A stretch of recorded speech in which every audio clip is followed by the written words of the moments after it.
But we Muslims, we have many excuses. Many Muslims tell me that when we speak to the non-Muslims, they tell us that first go and improve your Muslims. First go and improve your Muslims. See what they're doing, then come and speak to us. So because the Muslims ourselves are not good, they aren't pious, that's the reason we can't do dawah to the non-Muslims. Today, there are hundreds of thousands of Christian missionaries throughout the world. I ask the question. I ask my Muslim brothers, that do you know these Christian missionaries? You know they have alcohol? Yes, I know. Do you have alcohol? He says, no. Who's better, you or he? I am better. I ask the Muslims, do you know these Christians? These Christian missionaries, many of them have drugs. Do you have drugs? He said, no. Who's better, he or you? I am better. Now, many of these Christians, they do fornication, they do adultery. Do you do fornication? He said, no. Who's better, him or you? I. With all the defects, these Christian missionaries, with so many defects, yet they're spreading the word of Christianity. Hundreds of them, thousands of them, hundreds and thousands of them. They leave the country and they travel thousands of miles to spread the word of the Bible. Don't give excuse that first go and tell your Muslim brothers. And there are many Muslims who come and tell me, Brother Zakir, first हम मुसलमान को पक्का मुसलमान बनाएंगे, फिर हम गैर मुसलमान को दावा करेंगे. First we'll make the Muslims practicing Muslims, and after we make all the Muslim practicing Muslims, then we will go and convey the message to the non-Muslims. I tell them, this time will never come. Our beloved Prophet Muhammad sallallahu alaihi wasallam, he himself could not convince his own relatives. Do you think you're better than the Prophet? Our Prophet, he could not convince his own uncle. Do you think you're better than the Prophet? It's mentioned in Sahih Bukhari, in the book of Salah, volume number 1, that the Prophet says that in Medina, there were Muslims who did not come to the mosque for the compulsory Salah. Talking about Jummah Salah.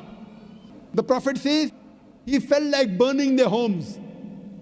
That means in Medina, there were Muslims who were not good practicing Muslims. Yet the Prophet, he sent messengers, he sent messages to the king of Yemen, to the king of Persia.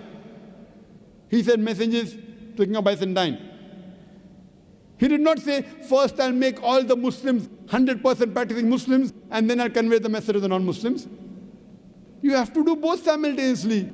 When you meet a Muslim, fine, do Islam with him. When you meet a non-Muslim, do dawah to him. Both are equally important, dawah and Islam. But if no, which is more important? Both are important. No, which is more important? So I asked him the question. Suppose a patient of heart attack comes to a doctor, stroke.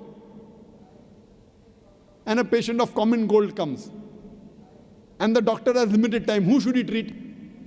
A person with heart attack or a person with common cold? Who? Heart attack. I'm talking common cold, not swine flu. Huh?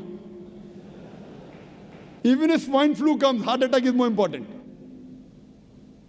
Swine flu, it is a media hype. That's another question, we won't deal it now.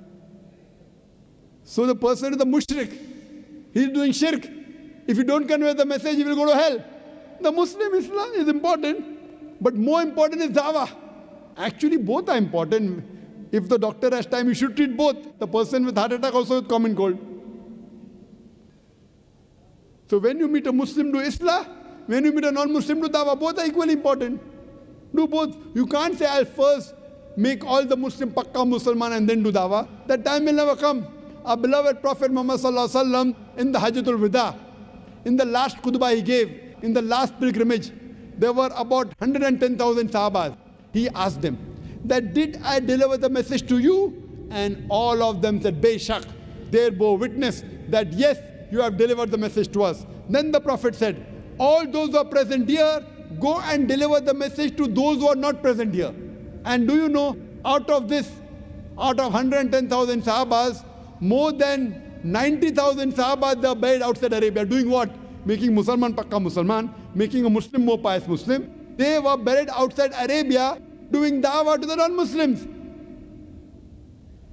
More than 80% of the Sahabas, they went outside following the commandment of the Prophet, doing dawah to the non-Muslims.